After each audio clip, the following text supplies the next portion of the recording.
இந்த கல்யாணம் சூப்பரா போகுதுல்ல. மகாவை நல்லா வெறுப்பேத்துறான் சூர்யா. அத்தை, ஐயோ இவ வேற வந்துட்டாளா? மதிய சீரியல் கூட பார்க்க விட மாட்டா. வாடி மருமகளே.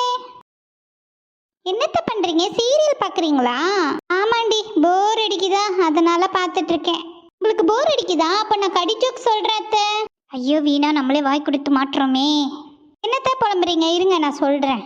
கொலுசு போட்டா சத்தம் வரும், ஆனா சத்தம் போட்டா கொலுசு வருமா? இன்னொரு ஜோக் சொல்றேன். என்னத்தான் பெரிய வீரனா இருந்தாலும் வெயில் அடிச்சா திரும்ப அடிக்க முடியாதே. அப்படியே இன்னொரு ஜோக் அத்தை. நிற்கிற பஸ்ல முன்னாடி ஓடலாம், ஆனா ஓடுற பஸ்ஸுக்கு முன்னாடி நிக்க முடியாது. உன்னோட ஜோக்ல தாங்க முடியல, மரியாதை ஓடி போயிடு. ஜாலி அத்தைய வெறுப்பேத்தியாச்சு. ஐயோ என்னால முடியலையே, ரொம்ப வெறுப்பேத்துறாளே. என்ன பண்ண, இவளை நம்பி நம்ம இருக்க வேண்டியதா இருக்கு. எல்லாம் தலையெழுத்து, கேட்டுதான் ஆகணும்.